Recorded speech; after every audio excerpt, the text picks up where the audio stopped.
Hello everyone, welcome to competition career point.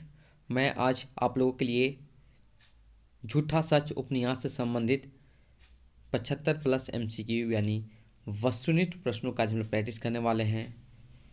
और इसमें जितने भी प्रश्न मैंने शामिल किए हैं सारे के सारे महत्वपूर्ण हैं। शुरुआत करते हैं हम लोग।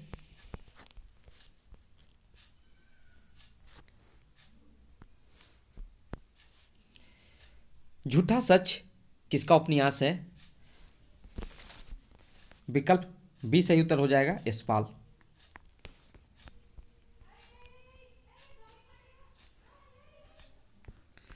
झूठा सच उपन्यास के पात्र हैं। 4 विकल्प दिए हुए हैं और सही विकल्प का चयन करना है आपको। तो यहाँ पर देखिए, तारा, जयदेव और सोमराज और रावत ये सही उत्तर हो जाएंगे। तो ए और सी, विकल्प ए सही उत्तर हो जाएंगे, ए और सी वाला।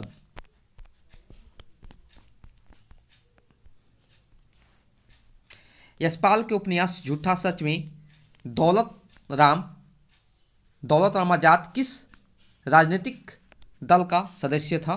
तो विकल्प बी, कम्युनिस्ट पार्टी का।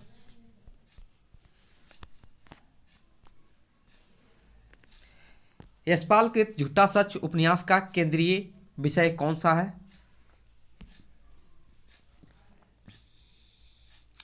नारी की विवशता और शोषण और सांप्रदायिक दंगे की भयावहता। तो विकल्प बी हो जाएंगे, ए और सी।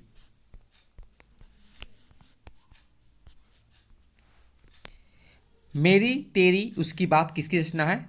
तो विकल्प बी, यशपाल।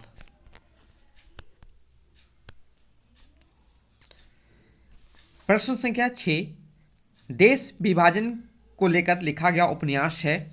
विकल्प बी, झूठा सच। भारत विभाजन पर आधारित उपन्यास नहीं है। तो झूठा सच, तमस, आधा गांव ये सब सारे क्या हैं? भारत विभाजन पर आधारित उपन्यास है, लेकिन सीधी सच्ची बातें ये भारत विभाजन पर आधारित उपन्यास नहीं है। प्रश्न संख्या 8, झूठा सच उपन्यास के संदर्भ में सही नहीं है। तो इसका प्रकाशन 1958 में हुआ था, बिल्कुल सही है। यह 2 खंडों में विभाजित है, ये भी सही है। और यह भीष्म साहनी द्वारा लिखित, एक गलत दिया हुआ है। यह भारत विभाजन के पृष्ठभूमि पर लिखा गया है। तो विकल्प आपका सी सही उत्तर हो जाएंगे। प्रश्न संख्या 9, झूठा सच के दूसरे भाग का शीर्षक है देश का भविष्य। यशपाल के झूठा सच उपन्यास का केंद्रीय विषय है विभाजन की त्रासदी और सांप्रदायिक दंगों की भयावहता। प्रेमचंद की परंपरा का उपन्यासकार हैं यशपाल जी।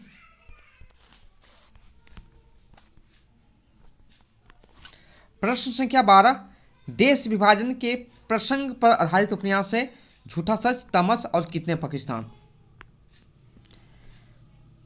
यशपाल के उपन्यास झूठा सच उपन्यास में दौलत राम आजाद किस राजनीतिक दल का सदस्य था? Communist party.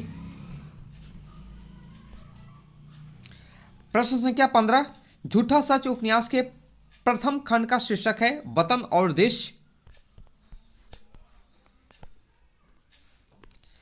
झूठा सच उपन्यास के दूसरे खंड का शीर्षक है देश का भविष्य।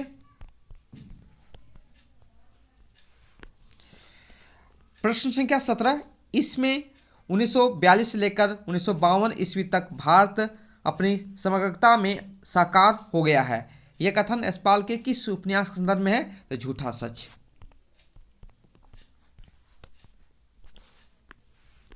झूठा सच उपन्यास में वर्णित है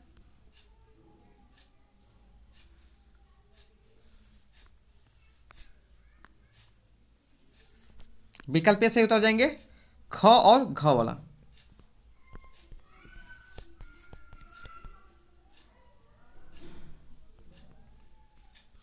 यशपाल का उपन्यास कितने भागों में प्रकाशित हुआ है? झूठा सच तो 2 भाग में। प्रथम भाग 1958, दूसरा भाग 1960।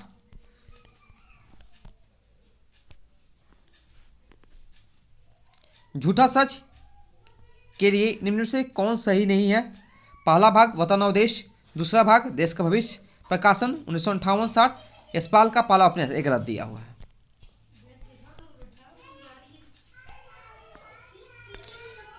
झूठा सच का पहला भाग की कथा किस शहर को केंद्र बनाकर लिखा गया है? तो विकल्प सी लाहौर।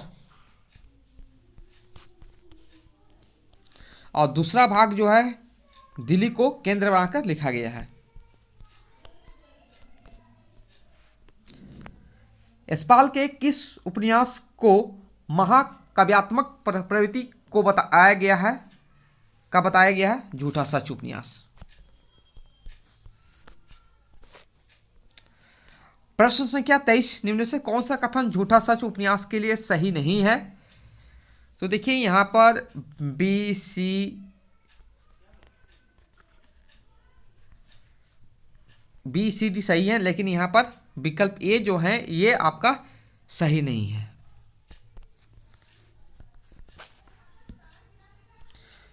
झूठा सच उपन्यास यशपाल का कौन सा उपन्यास है? क्रम में बताना है आपको, तो 7वां क्रम का उपन्यास है।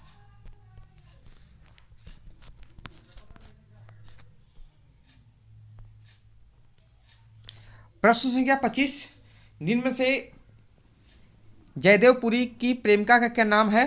तो विकल्प भी हो जाएंगे कनक। झूठा सच उपन्यास का प्रमुख पात्र है जयदेवपुरी।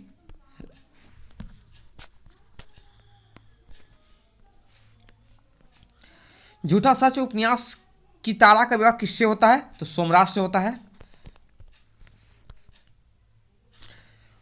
प्रश्न संख्या 28, निम्नलिखित में से कौन झूठा सच उपन्यास का पात्र नहीं है? पूरी, तारा, कनक सब सारे हैं, लेकिन यहाँ पर परमिला जो है ये इस उपन्यास के पात्र नहीं है। निम्नलिखित में से कौन झूठे सच का पात्र नहीं है? तो उर्मिला, सूद, गिल, देवराज।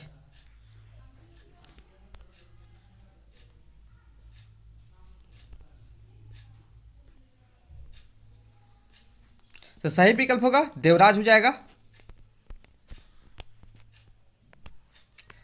प्रश्न संख्या 30, निम्नलिखित में से कौन सा कथन सत्य है? तो जयदेवपुरी जो है प्रथम श्रेणी में एमए करके प्रोफेसरी करना चाहता है। विकल्प बी में जो दिया हुआ है, कनक गांधीवादी विचारधारा में विश्वास करती है। गिल मार्क्सवादी युवक है। उपयुक्त सभी हो जाएंगे यहाँ पर। निम्नलिखित में से सुमेलित नहीं है। तारा प्रगतिशील लड़की है। जयदेवपुरी मध्य वर्ग का प्रतिनिधि है। प्राणनाथ समाजशास्त्र का प्रोफेसर है। और सोमराज आवारा लड़का। तो यहाँ से विकल्प सी से उत्तर हो जाएंगे।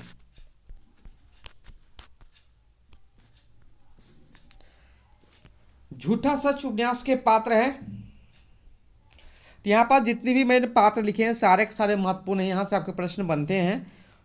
तो यहाँ पर जितने भी पात्र हैं जैसे जयदेवपुरी, तारा, कनक, मार, या जितने भी सारे को एक बार आप लोग को ध्यान रखना है सारे पात्र के बारे में, क्योंकि एक पात्र यहाँ से आपको पूछ दिया जाते हैं ये किस उपन्यास के पात्र हैं। या आपको तीन पात्र दिए रहेंगे, एक पात्र उसमें नहीं रहता, बोला कौन सा इसमें पात्र नहीं है। तो यहाँ पर आपको ध्यान रखने हैं सब सारे को।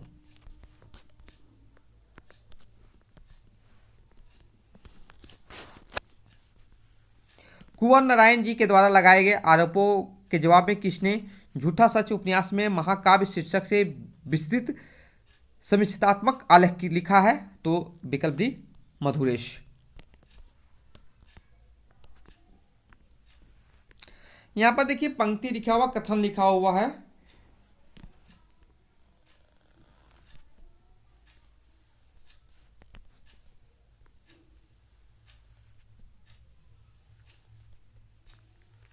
किसका कथन है?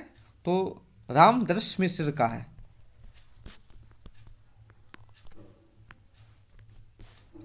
कला जैसा लिखा गया इतिहास उपन्यास झूठा सच के लिए किसने कहा है? तो विकल्प सी से उतरेंगे रमेश, कुंतल, मेघ। नेक्स्ट है 15 अगस्त को जब देश आजाद हुआ तब जयदेवपुरी किस शहर में था? तो नैनीताल। प्रश्न तुम्हारी नौकरी का नहीं समान का है, किसका कथन है? प्राणनाथ का है। यहां पर भी कथन लिखे हुए हैं। गिल, अब तो विश्वास करोगे, जनता निर्जीव नहीं है, जनता सदा मूक भी नहीं रहती है, देश का भविष्य नेताओं और मंत्रियों की मुट्ठी में नहीं है, देश की जनता के ही हाथ में है। किसका कथन है ये? तो ये जो कथन है प्राणनाथ का है।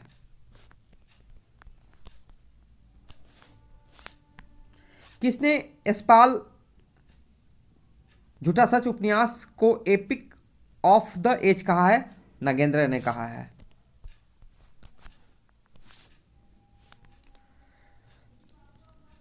कथन यहां पर लिखा हुआ, सच को कल्पना से रंग कर उसी जन समुदाय को सौंप रहा हूं जो सदा झूठ से ठगा जाकर भी सच लिए अपनी निष्ठा और उसकी ओर बढ़ने का साहस नहीं छोड़ता। झूठा सच उपन्यास के संदर्भ में किसका कथन है? यशपाल जी का है।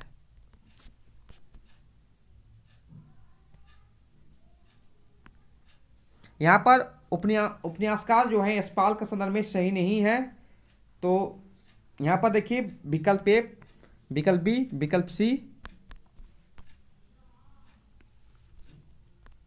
यहां पर देखिए विकल्प ए आपका सही उत्तर हो जाएंगे।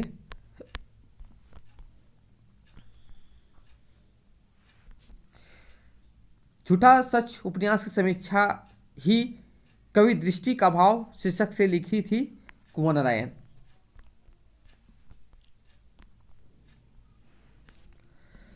यहां पर भी देखिए कथन लिखे हुए हैं।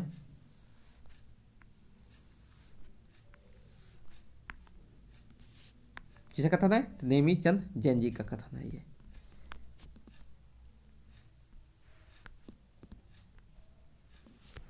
यशपाल का उपन्यास झूठा सच हिंदी साहित्य में एक मील का पत्थर है। इसमें विभाजन की त्रासदी को व्यापक फलक पर प्रस्तुत किया गया है। किसने कहा था? तो काशीनाथ सिंह ने कहे हैं।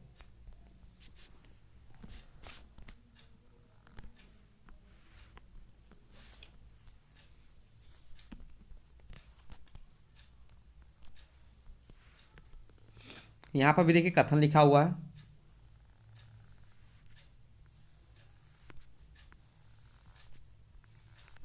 किसका कथन है ये? तो रामविलास शर्मा जी का कथन है।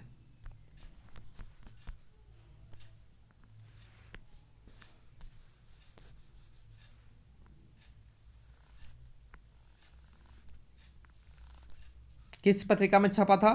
तो नवनीत पत्रिका में छपा था।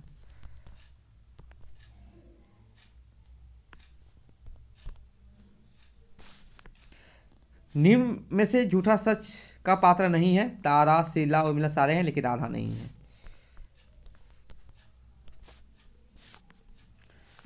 सच को कल्पना में रंगकर उसी जन समुदाय को सौंप रहा हूं जो सदा झूठ से ठगा जाकर भी सच के लिए अपनी निष्ठा और उसकी ओर बढ़ने का साहस नहीं छोड़ा। किसका कथन है ये?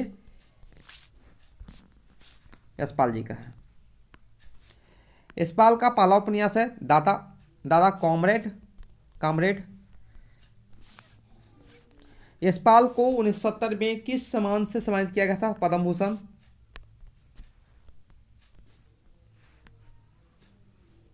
कालक्रम की दृष्टि से यशपाल के निम्नलिखित उपन्यासों का सही अनुक्रम है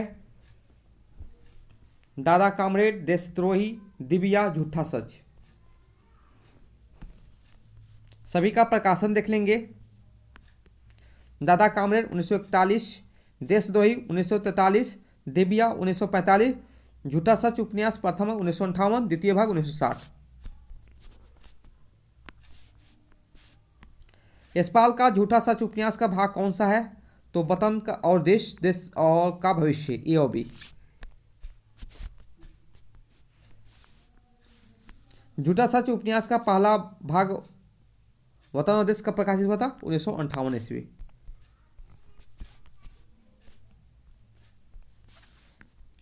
झूठा सच उपन्यास का दूसरा भाग देश का भविष्य का प्रकाशित हुआ था 1960 ईस्वी। यशपाल का देश विभाजन के त्रासदी पर आधारित उपन्यास है झूठा सच।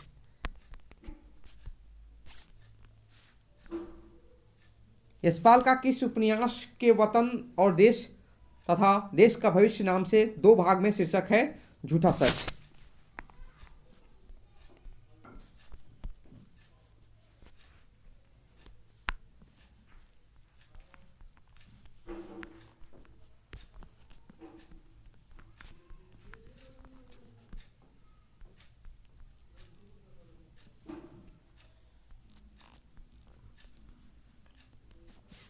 देश का भविष्य मुट्ठी भर नेताओं के हाथ रूप से में नहीं है, वह वास्तविक जनता के हाथ में है। झूठा सच संदर्भ में किसका कथन है? ये यशपाल जी का है।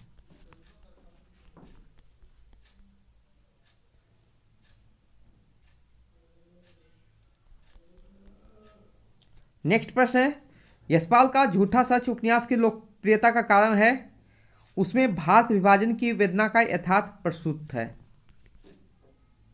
नेक्स्ट प्रश्न है, इनमें से कौन सा उपन्यास यशपाल जी का नहीं है? तो कब तक पुकारूं ये यशपाल जी का उपन्यास नहीं है। नेक्स्ट प्रश्न है, यशपाल जी ने जेल से मुक्त होने के बाद कौन सा पत्र निकाला था?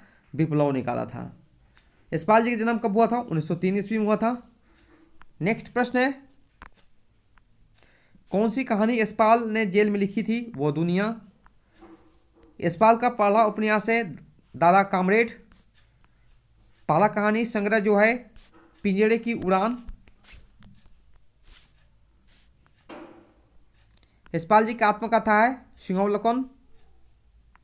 यशपाल के कुल कितने कहानी संग्रह प्रकाशित हुए थे? 17। यशपाल की आत्मकथा सिंहावलोकन के कितने भाग हैं? 3 भाग हैं। जन्म कहाँ हुआ था यशपाल जी का? फिरोजपुर पंजाब में हुआ था। यशपाल द्वारा रचित कितनी कहानी मानी जाती है? 206। यशपाल का पहला उपन्यास कब प्रकाशित था? 1941 ईस्वी। यशपाल का ऐतिहासिक उपन्यास है यो बी दिव्या और अमिता। फूलों का कुर्ता की रचना विधा है कहानी। कौन सी रचना यशपाल का संस्मरण है? कुछ संस्मरण। यशपाल का आत्मकथा सिंहावलोकन का प्रकाशन वर्ष है 1951 ईस्वी। तुमने क्यों कहा कि मैं सुंदर हूं? यशपाल की इस रचना की विधा है कहानी। तो ये था आपका जितने भी प्रश्न मैंने बना था इस टॉपिक से, मैंने सारे आपको देने की कोशिश किया हूँ। अगर इससे ज़्यादा प्रश्न और बनेंगे तो आपको नेक्स्ट पार्ट में देखने को जरूर मिलेंगे। अगर कोई भी यूजीसी नेट या यूपी HESC का कोई भी अगर एग्ज़ाम का तैयारी कर रहे हैं तो किसी प्रकार के पीडीएफ नोट लेना चाहते हैं, पीडीएफ MCQ के रूप में, तो 7000-450-1486 यह व्हाट्सएप नंबर, इस पर आप व्हाट्सएप करके मैसेज कर सकते हैं। जो टॉपिक आपको लेने हैं या आपके पास टाइम है तो खुद से नोट्स बना सकते हैं। Okay, thank you so much for watching my video.